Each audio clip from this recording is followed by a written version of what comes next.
الحمدللہ الذی ہدانا لہذا وما كنا لنہتدی لولا ان ہدانا اللہ اللہم صلی علی محمد وعلی آل محمد کما صلیت علی ابراہیم وعلی آل ابراہیم انک حمید مجید۔ دوستو، آج کا یہ ویڈیو سوالات کے جوابات دینے کے سلسلے میں ہے۔ اتوار کو ہم سوالوں کے جوابات دینے کی کوشش کرتے ہیں۔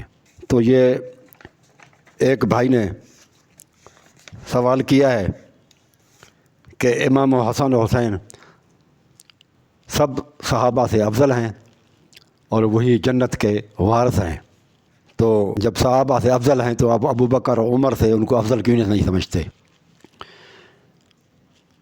میرے بھائی، میرے جوابات کو ذرا غور سے سنیں آپ، تاکہ آپ کو سمجھنے میں آسانی ہو۔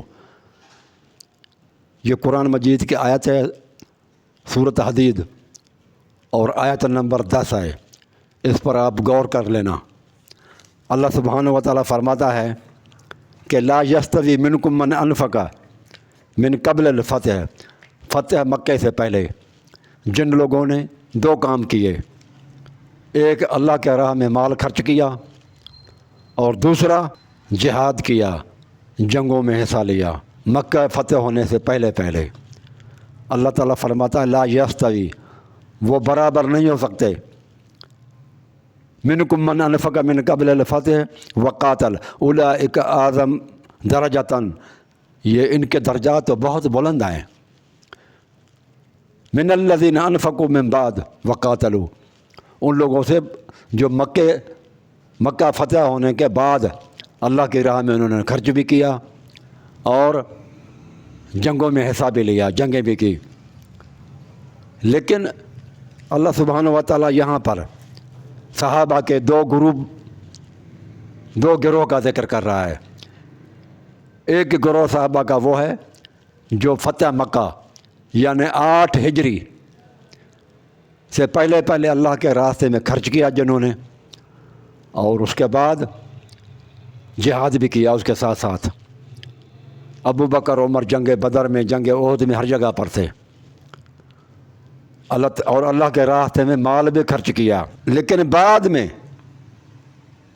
امام حسن اور حسین نے مال خرچ کیا اور اگر جنگوں میں حصہ بھی لیا تو وہ مکہ فتح ہونے کے بعد میں ہوا ہے، پہلے نہیں تھے، کیونکہ پیدا ہوئے ہیں 2 ہجری میں۔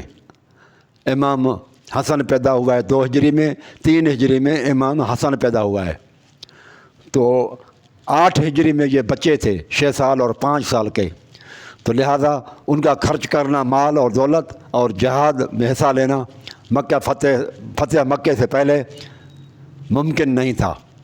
تو اللہ تبارک و تعالیٰ نے قرآن مجید میں بتا دیا کہ نہیں، فتح مکے سے جو پہلے لوگ ہیں صحابہ کا گروپ، ان کی شان وہ اللہ تعالیٰ فرماتے اولئک اعظم درجۃ، ان کے درجات تو بہت اعظم ہیں، بہت بلند ہیں، ان سے جو بعد میں اللہ کے راستے میں خرچ کریں اور جہاد وغیرہ کریں۔ تو امام حسن اور حسین نے بعد میں خرچ کیے ہیں اور جہاد کیے ہیں، لیکن ابو بکر اور عمر نے پہلے جہاد کیے ہیں اور خرچ کیے ہیں۔ ویسے بھی دنیا کے اندر آپ دیکھیں، دکھ کے ٹائم میں جو ساتھی ہوتا ہے نا، اس کے درجات بلند ہوتے ہیں بنسبت اس کے جب سکھ کا وقت آ جائے۔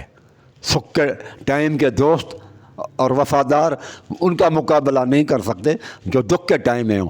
جب کچھ صحابہ رسول اللہ صلی اللہ علیہ وسلم نہتے تھے، غریب تھے، کچھ نہیں تھا، نہ اسلحہ تھا، نہ بارود تھا، تعداد بہت کم تھی، اس وقت ابو بکر اور عمر اور یہ سارے لوگوں نے جہاد کیے ہیں۔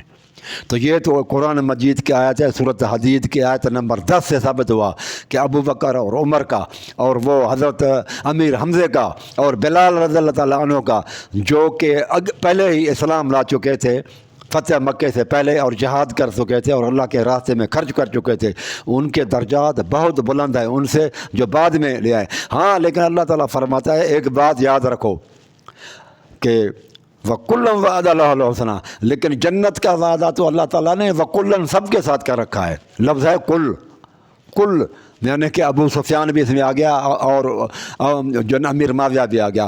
درجات ان کے پہلے صحابہ کے برابر نہیں، لیکن اللہ تعالیٰ فرماتا ہے جنت تو پھر میں نے سب کو دے رکھی ہے۔ یہ سورۃ حدید کی آیت نمبر 10 ہے۔ تو میرے بھائی یہ تو ایک بات بتائی آپ کو میں نے، پھر یہ دیکھیں یہ قرآن مجید کی آیت سے میں نے ثابت کیا۔ اب آتے ہیں صحیح بخاری کی طرف، یہ جلد نمبر 2 ہے اور یہ صفحہ نمبر 308 ہے۔ محمد بن حنفیہ نے کہا کہ میں نے اپنے والد حضرت علی مرتضیٰ سے پوچھا، ان محمد بن حنفیہ قال قلت لابی ای الناس خیر بعد رسول اللہ صلی اللہ علیہ وسلم، رسول اللہ صلی اللہ علیہ وسلم کے بعد سب سے بہترین شخص کون ہے؟ اب سنیں علی رضی اللہ تعالیٰ عنہ کا عقیدہ۔ قال ابو بکر، کہنے لگا کہ وہ ابو بکر ہے۔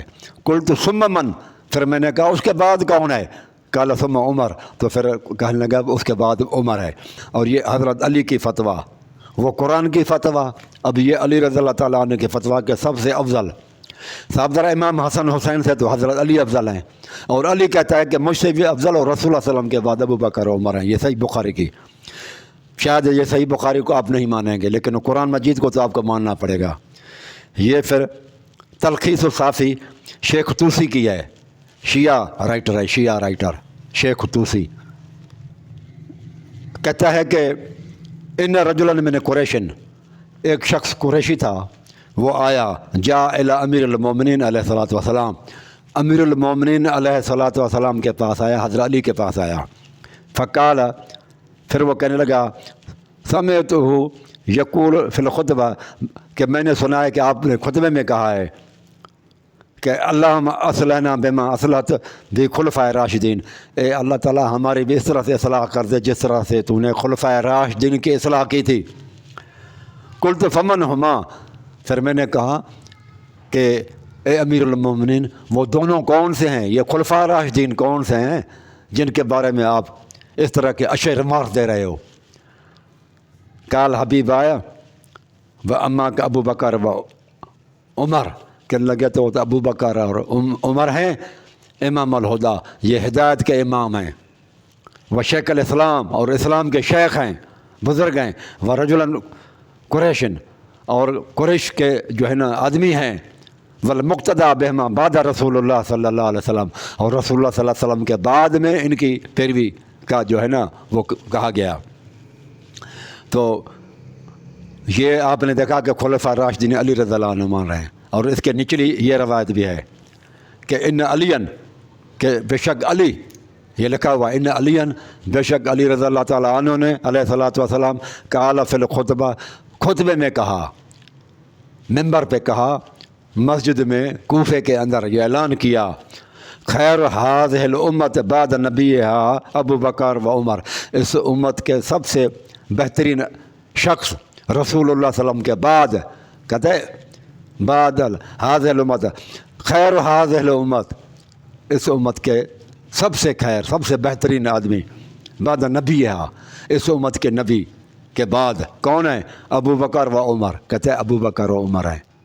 یہ علی رضی اللہ تعالیٰ عنہ کے بعد وہی آ گئی۔ وہاں بیٹے نے سوال کیا اور یہاں پر حضرت علی کے آپ کی کتاب شیعہ کتاب کے اندر لکھا ہوا ہے، یہ بہت قرآنی کتاب ہے ویسے کہ طوسی کی، یہ آج کل کی نہیں ہے، یہ تو جو ہے نا 385 میں 385 ہجری میں کا یہ جو ہے نا سے لے کر 460 ہجری تک کا یہ وفات پائی ہے اس نے، اور پیدا ہوا ہے 385 میں۔ یہ شیخ طوسی جعفر طوسی، بہت معتبر کتاب ہے، یہ پرانے زمانے کی کتاب ہے بہت زیادہ۔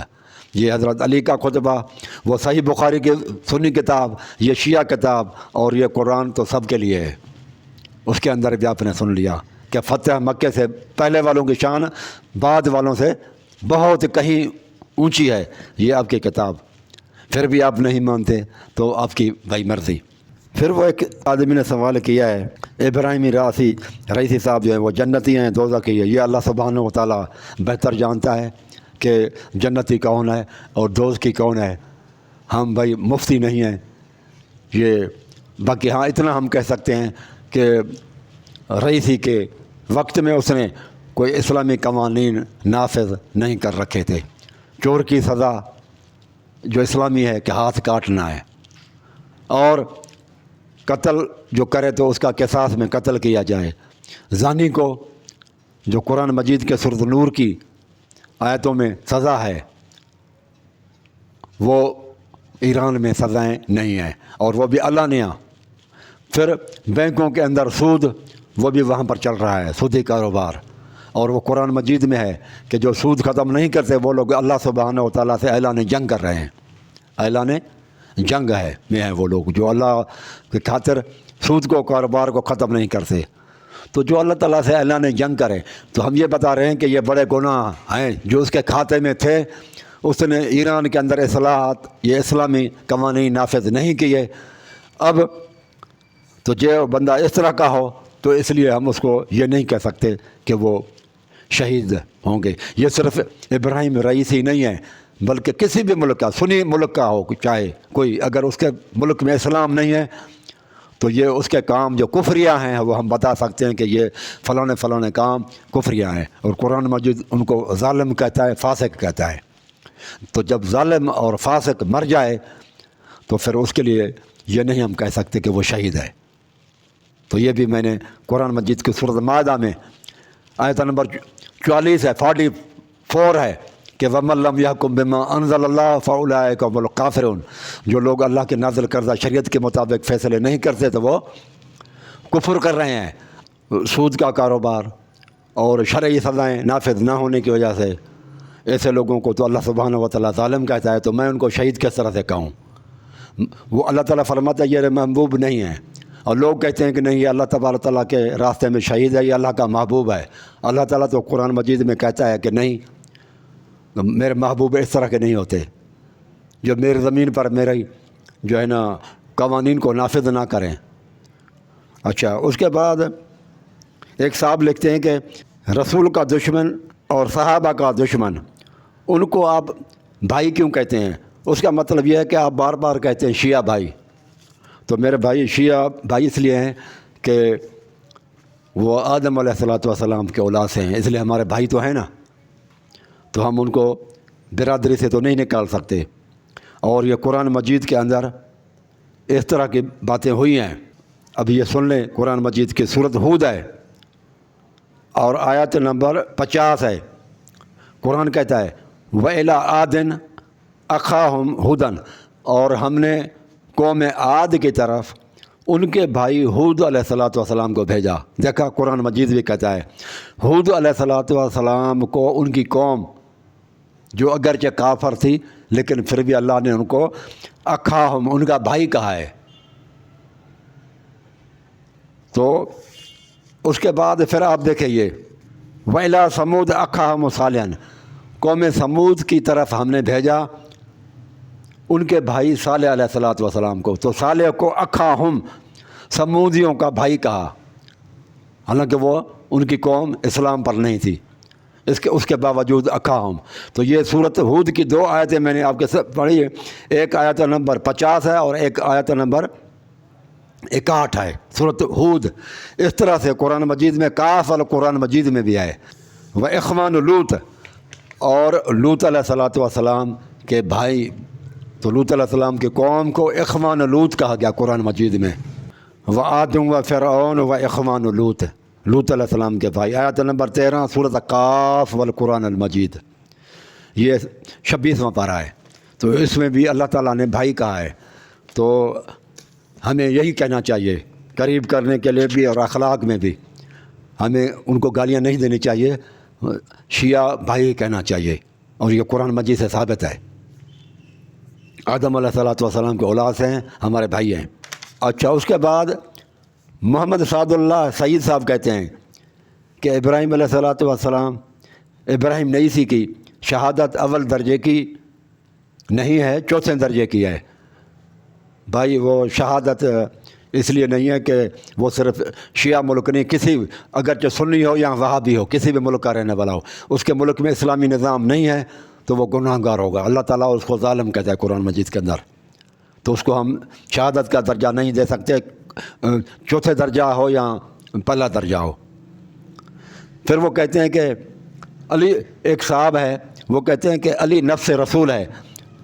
میرے بھائیو، اگر علی رضی اللہ تعالیٰ عنہ نفس رسول ہے تو صحیح بخاری کی حدیث ہے، رسول اللہ صلی اللہ علیہ وسلم نے فرمایا فاطمہ تو بذت منی، فاطمہ میرے جسم کا ٹکڑا ہے، لوتھڑا ہے، گوشت کا حصہ ہے، تو اگر یہ کہیں گے کہ علی کا اور رسول کا نفس ایک ہی ہے تو وہ گوشت یا لوتھڑا گوشت جو ٹکڑا ہوا وہ فاطمہ وہ علی رضی اللہ تعالیٰ عنہ کا بھی ٹکڑا ہی ہوگی، حصہ ہوگی، لہذا وہ ان کے ساتھ پھر شادی نہیں کر سکتے۔ جس طرح سے رسول اللہ صلی اللہ علیہ وسلم کے گوشت کا حصہ ہے بی بی فاطمہ، اس طرح سے پہلے علی رضی اللہ تعالیٰ عنہ کا بھی وہ گوشت کا ٹکڑا ہے فاطمہ رضی اللہ تعالیٰ عنہ، پھر وہ علی کے شان شان یہ نہیں ہوگا کہ وہ ان سے نکاح کر سکے، وہ اس کے جسم کا حصہ ہو گئی، اور یہ اسلام میں جائز نہیں ہوگا کہ بیٹی سے نکاح بندہ کوئی کرے۔ اس کے بعد پھر زین جعفری صاحب کہتے ہیں کہ آپ سے مناظرہ ہوگا، بھائی مناظرہ قبول ہے، آپ آ جائیں اور سوالات جوابات کی صورت میں آپ بات کریں تو مجھے قبول ہے۔ گل علی صاحب کہتے ہیں نبی و علی اللہ پاک کے نور سے ہیں، اور علی رضی اللہ تعالیٰ عنہ کے لیے رسول اللہ صلی اللہ علیہ وسلم نے فرمایا تھا کہ علی تو مومنوں کے امیر ہو۔ علی رضی اللہ تعالیٰ عنہ مومنوں کے امیر تو رہے ہیں، یہ بات تو آپ کی صحیح ہے کہ مومنوں کے امیر ہیں، روحانی امیر ہیں ہمارے ابھی بھی، اس میں کوئی شک نہیں ہے، روحانی لیڈر ہیں ہمارے۔ لیکن نبی اور علی اللہ تعالیٰ کے نور سے ہیں، تھوڑا سا سوچیں، اللہ تعالیٰ کے نور سے ہوں گے تو اللہ تعالیٰ کا جز ہوں گے، اور اللہ تعالیٰ کا جز میں اللہ تعالیٰ کی ساری صفات موجود ہوتی ہیں۔ لوہے کا ٹکڑا اٹھا لیں، جز اٹھا لیں، اور اس لوہے کے ٹکڑے میں اور بڑے لوہے کے حصے میں ساری پراپرٹیز اوصاف خاصیتیں ہوں گی۔ مٹی کو اٹھا لیں، بڑی مٹی کا ڈھیر ہو اور آپ تھوڑی سی اسے لپ لے لیں، ہلکا تھوڑا سا حصہ لے لیں، دونوں کی کوالٹیز ایک ہی ہو جائیں گی، جز میں کل کی صفات آ جاتے ہیں۔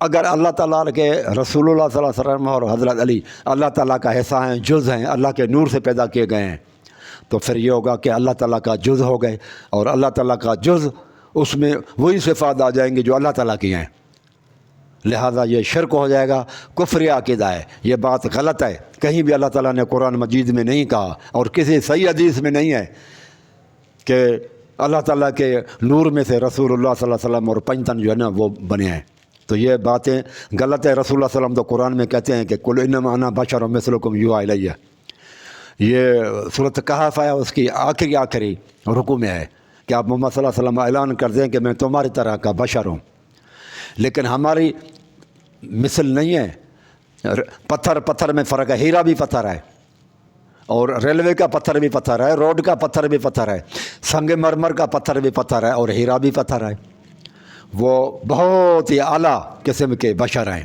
افضل البشر۔ علی رضی اللہ تعالیٰ عنہ سے بھی رسول اللہ صلی اللہ علیہ وسلم کی بشریت افضل ہے، اور ہم تو ایک عام پتھر جو نا روڈ کا پتھر سمجھ لیں، جس طرح سے پتھر میں فرق ہے تو بشریت میں بھی بہت زمین آسمان کا فرق ہے، لیکن یہ نہیں ہے کہ آپ کہیں کہ رسول اللہ صلی اللہ علیہ وسلم بشر نہیں ہے، بہت ہی افضل البشر ہیں، لہذا ان کو یہ کہنا کہ بشر نہیں ہیں اور نور ہیں، وہ اللہ تعالیٰ کے نور سے پیدا ہوئے ہیں، یہ اللہ تعالیٰ کی صفات ماننا یہ شرک ہے، اللہ تعالیٰ کا جز ہم کسی کو سمجھیں گے تو وہ کفر میں چلے جائیں گے، یہ شرک ہو جائے گا۔ اللہ تعالیٰ سے کوئی پیدا نہیں ہوا، اللہ تعالیٰ نے کسی کوئی نہیں جنا، اللہ تعالیٰ کا کوئی جز اور حصہ نہیں ہے۔ شہباز صاحب کہتے ہیں کتابیں پڑھ کر آپ علی کے برابر کر لو یا افضل کر لو کسی کو، حقیقت یہ ہے کہ صحابہ جنگ احد سے بھاگ گئے تھے۔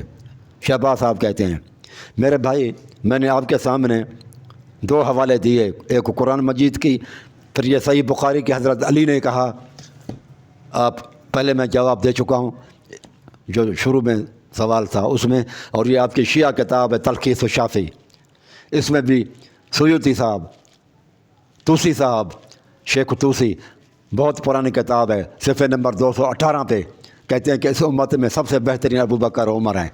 پھر میں پڑھتا ہوں 218 صفحے پر، یہ آپ کی شیعہ کتاب ہے میرے بھائی۔ ان علی علیہ الصلوۃ والسلام، علی علیہ الصلوۃ والسلام کہتا ہے، قال فی خطبے میں کہا خیر حاضر الامت بعد النبی ابو بکر و عمر، ابو بکر و عمر ہیں۔ اب آپ کی مرضی ہے کہ وہ قرآن مجید کی آیت تھی، سورۃ حدید آیت نمبر 10، اس میں بھی ہے جو فتح مکے سے پہلے جنہوں نے اللہ کے راستے میں خرچ کیا اور جہاد کیے وہ افضل ہیں ان سے جنہوں نے بعد میں کیا۔ حضرت حسن نے اور حضرت جو ہے نا امام حسین نے فتح مکہ کے بعد جہاد کیا ہے، اور اللہ تعالیٰ فرماتا ہے اولئک اعظم درجۃ، ان کے درجات بہت ہی بلند ہیں۔ پھر اگر آپ کو بھاگنے والوں سے اتنی نفرت ہے اور جہاد سے، چلو اتنا تو مانتے ہو نا کہ ابو بکر آپ کے عقیدے کے حساب سے وہ بھاگے، لیکن جنگوں میں تو گئے۔ لیکن آپ جن کو امام مانتے ہیں میرے بھائی، میرا جواب دیں، وہ تو جنگوں میں بھی نہیں گئے۔ بھاگنا تو درکنار، وہ تو جنگوں میں گئے ہی نہیں۔ کون کون سے؟ امام زین العابدین نے کون سی جنگ کی؟ ظالم حکمرانوں کے خلاف۔ اس کے بعد امام باقر ہے، اس کے بعد امام جعفر صادق ہے۔ بیٹھے رہنے کو ترجیح دیا ہے، بیٹھے رہنے کو۔ یہ تو بھاگنے والوں سے بھی دور ہو گئے نا، تو وہ آپ ان کو پھر امام کیسے مانتے ہیں؟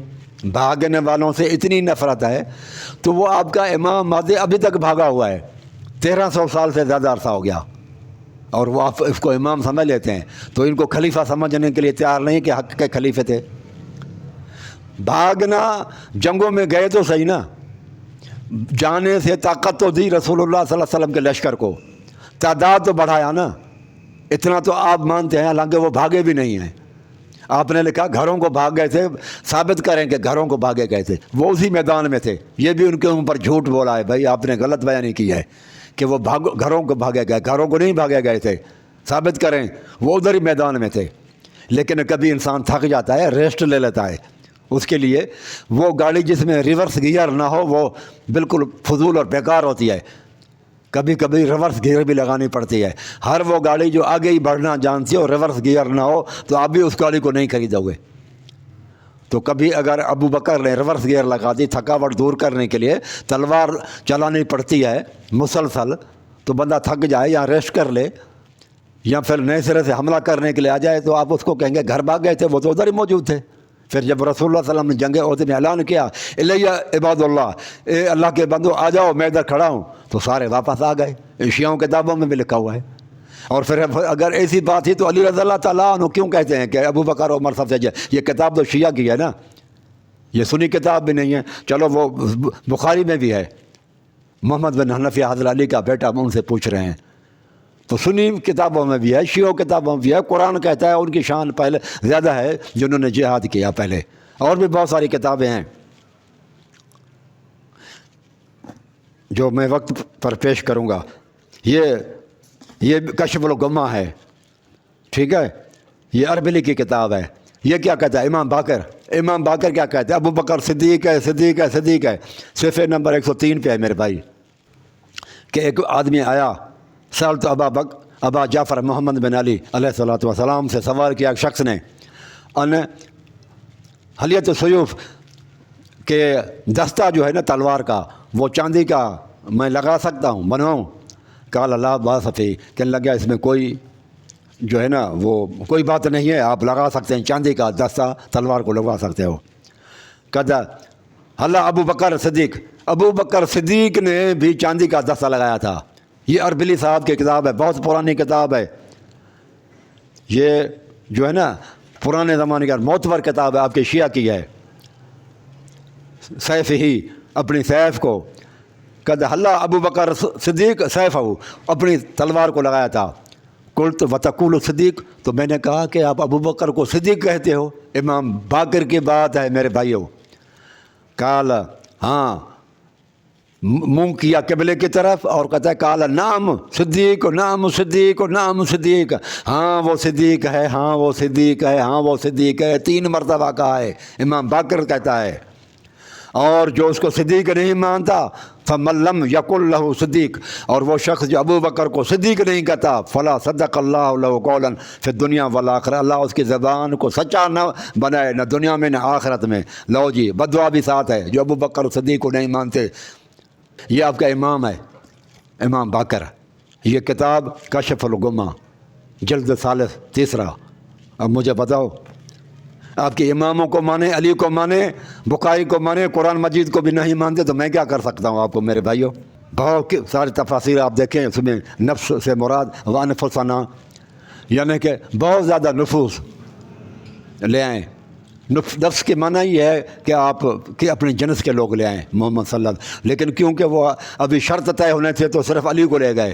اگر وہ مناظرہ ہوتا، مقابلہ ہوتا، مباہلہ ہوتا، تو پھر اللہ تعالیٰ کو حکم ہے کہ جمع کا سے گئے اوروں کو بھی لے جاؤ، تو پھر رسول اللہ صلی اللہ علیہ وسلم اللہ کی نافرمانی نہیں کرتے۔ اللہ کہے کہ بہت سارے لوگوں کو لے جاؤ، اور وہ رسول اللہ صلی اللہ علیہ وسلم صرف اکیلے کو لے جائے، جو لے جاتا اور قرآن کی نافرمانی کرتا، تو یہ نہیں ہے، کیونکہ شرائط ہی طے نہیں ہے۔ مناظرے سے پہلے، مباہلے سے پہلے شرائط طے ہوتے ہیں، تو شرائط ہی طے نہیں ہوتے، مباہلہ بھی نہیں ہوا، تو بہت سارے لوگوں کو پھر وہ حضرت رسول اللہ صلی اللہ علیہ وسلم لے کر بھی نہیں گئے۔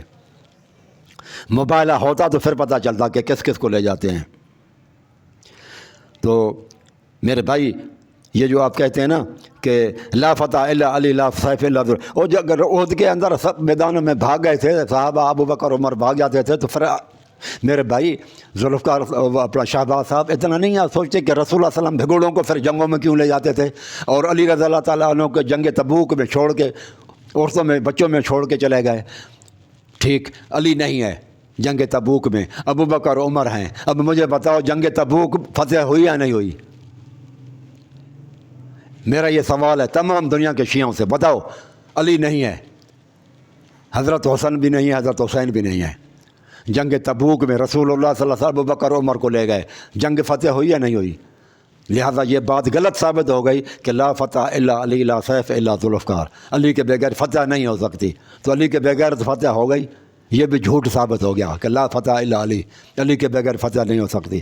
اور علی تو نہیں گئے تھے ایران کی فتح کرنے کے لیے، حضرت عمر نے لشکر بھیجا، وہ فتح ہوا یا نہیں ہوا؟ ایران سپر پاور ہے، علی رضی اللہ تعالیٰ عنہ خیبر کو فتح کیا ہے، جو قصبہ ہے، بستی ہے، اور یہ سپر پاور کو حضرت عمر رضی اللہ عنہ نے فتح کروایا، اور روم کو، یہ بھی غور سے سن لیں، یہ بخاری شریف ہے۔ آپ کہتے ہیں حضرت عمر اور ابو بکر یہ جو ہے نا وہ جنگ احد بھاگنے والے لوگ تھے۔